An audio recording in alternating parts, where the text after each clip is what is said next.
কেমন হতো যদি আমরা চোখ মেলে আকাশের দিকে তাকালে একটা গোল চাঁদের বদলে দেখতে পেতাম এমন সুন্দর একটা দৃশ্য, যেখানে আকাশের এ মাথা থেকে ও মাথা পর্যন্ত ছড়িয়ে থাকতো রূপলি রামধনুর মতো অসংখ্য ছোট বড় চাঁদ। এরকম সুন্দর স্বপ্নের মতো দৃশ্য পৃথিবী থেকে দেখা যায় না। তবে শনি, বৃহস্পতি বা ইউরেনাস গ্রহে বাস করলে আমরাও এরকম ঘটনা রোজই দেখতে পেতাম। শনি গ্রহের চারদিকে অসংখ্য ছোট বড় পাথরের টুকরো নিয়ে তৈরি হয়েছে শনির বলয় বা রিং, যার জন্যই শনি গ্রহ দেখতে এত সুন্দর। ইউরেনাস ও বৃহস্পতি গ্রহেরও বলয় রয়েছে, তবে সেগুলো খুব একটা বোঝা যায় না।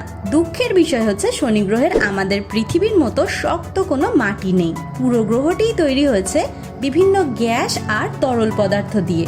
যদি শনিরও মাটি থাকতো তবে সেখান থেকে আকাশে তাকালে এই বলয়কে আরো সুন্দর দেখাতো। তবে যদি লক্ষ লক্ষ বছর আগে পৃথিবীতে মানুষ বাস করত, হয়তো তারাও আকাশে এই বলয়কে দেখতে পেত।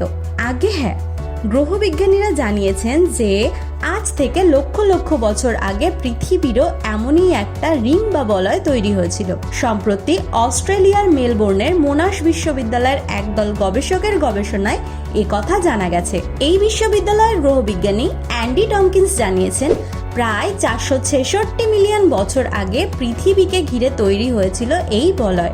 সেই সময় পৃথিবীতে ছত্রাক, ফার্ন এবং কিছু ছোটখাটো পোকামাকড়ের মতো জীব বাস করত। মানুষ তো অনেক দূরের কথা, তখন ডাইনোসরও এই পৃথিবীতে জন্মায়নি, তাই এই দৃশ্য দেখা কারোর পক্ষেই সম্ভব হয়নি। তাহলে কোথায় গেল সেই বলয়? মনে করা হয় এই ছোট বড় পাথরের টুকরোগুলো পৃথিবীর টানে আবারও কোনো এক সময় পৃথিবীতেই এসে পড়েছিল। ওই সময়কাল মানে 466 মিলিয়ন বছর আগের সময়টাকে বলা হতো অর্ডোভিশিয়ান যুগ। বিজ্ঞানীরা পৃথিবীর বুকে ওই সময়ের প্রায় 21টির মতো গ্রহাণু গর্ত খুঁজে পেয়েছিলেন এবং মনে করা হচ্ছে এই গর্ত বা ক্রেটারগুলো বলয় থেকে পৃথিবীতে আছড়ে পড়ার জন্যই তৈরি হয়েছে।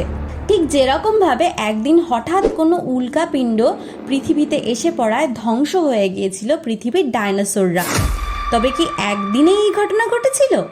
মোটেই না। লক্ষ লক্ষ বছর ধরে বলয়ের ওই উপাদানগুলো আস্তে আস্তে পৃথিবীর উপর নেমে আসে।